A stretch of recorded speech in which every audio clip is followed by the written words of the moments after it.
এমন ভ্যাপসা গরমে কলকাতার রাস্তাঘাটে একটু স্বস্তি পেতে আমরা সবাই কিসে খোঁজ করি বলুন তো?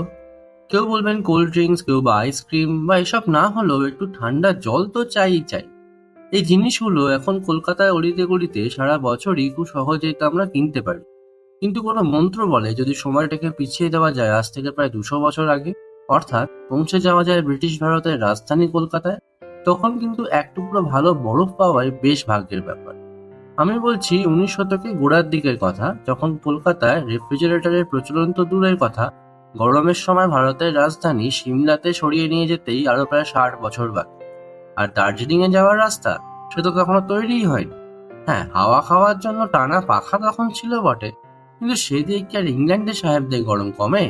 অগত্যা প্রত্যেক বছরই গরমকালে কলকাতা সাহেবদের নাভিশ্বাস ওঠার মতো অবস্থা হতো। অবশেষে 1833 সালের মে মাসের এক সকালে খবর এলো, কলকাতা বন্দরে শুধু উত্তর আমেরিকার বস্টন থেকে এসেছে টাস্কানি নামে একটা জাহাজ, আর সে নিয়ে এসেছে কয়েকশো টন খাঁটি আমেরিকান বরফ। আর এখান থেকেই শুরু হলো কলকাতায় ঠান্ডা পানীয়ের এক নতুন যুগ। কলকাতার গল্পকথার আজকের পর্বে আপনাদের শোনাবো কলকাতায় বরফ আসার সেই গল্পটাই। এর আগে লালদিঘি ও দোল উৎসব পর্বে আপনাদের বলেছিলাম এখনকার ডালহৌসি স্কোয়ার এলাকায় প্রথম ব্রিটিশ বসতি গড়ে ওঠার কথা। তখন অবশ্য এই অঞ্চলটিকে তারা ডাকতো ট্যাঙ্ক স্কোয়ার নামে, আর ঠিক এর পাশেই ছিল কলকাতার প্রথম ব্রিটিশ কেল্লা। আজ যেখানে দাঁড়িয়ে রয়েছে 250 বছরের পুরনো জিপিও, ঠিক সেখানেই ছিল ব্রিটিশদেরই পুরনো ফোর্ট উইলিয়াম। এই কেল্লার পেছনেই তখন ছিল হুগলি নদী, আর কেল্লার নিজস্ব একটি ঘাট যাকে সাধারণ মানুষেরা ডাকতো কেল্লার ঘাট। এখানে বলে রাখি, মনে করা হয় কেল্লাঘাট নামটি উচ্চারণের বিকৃতির ফলে হয়ে যায় কয়লাঘাট, আর এই ঘাটে পৌঁছানোর রাস্তাটিকেই আমরা এখন চিনি কয়লাঘাট স্ট্রিট বলে। আপনারা নিশ্চয়ই ভাবছেন বরফের গল্প বলতে গিয়ে হঠাৎ কেল্লার কথা কেন? আসলে কেল্লার ঘাটেই সেদিন এসে পৌঁছেছিল টাস্কানি জাহাজটি, আর বরফের কথা শুনে প্রচুর মানুষ এসে ভিড় জমিয়েছিল সেই বরফ দেখার জন্য। কলকাতার ইতিহাসে সে ছিল এক সত্যি উল্লেখযোগ্য দিন।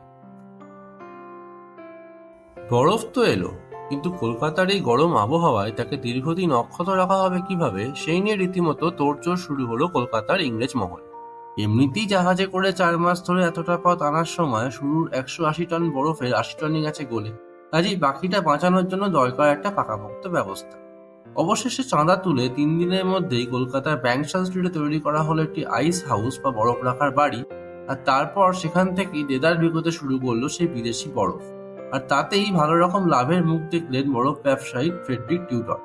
শুধু কি তাই, এই টিউডর ভদ্রলোকের যে এজেন্ট কলকাতায় বরফ নিয়ে এসেছিল, সেই উইলিয়াম রজার্সকে তৎকালীন বড়লাট বেন্টিং তো খুশি হয়ে বড়সড় একটা সম্বর্ধনা দিয়ে ফেললেন। কিছু বছরের মধ্যেই ফ্রেডরিক টিউডরের এই বরফ ব্যবসা এতটাই একচেটিয়া ও লাভজনক হয়ে উঠল যে কলকাতা ছাড়াও তিনি বোম্বাই ও মাদ্রাজ শহরেও বরফ রপ্তানি করতে শুরু করলেন। আর এভাবেই তিনি হয়ে ওঠেন ভারতের আইস কিং বা বরফ সম্রাট। তবে প্রায় 5 দশক ধরে চলবার পর 1878 সাল নাগাদ ভারতে যখন বরফ তৈরির কল গড়ে উঠতে শুরু করে, তখন ধীরে ধীরে বন্ধ হয়ে যায় এই ব্যবসাটি।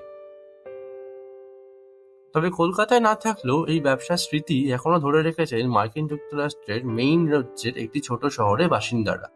এখনো প্রতি বছর শীতকালে জমে যাওয়া লেক থেকে বরফ কেটে কেটে তুলে রাখেন তারা।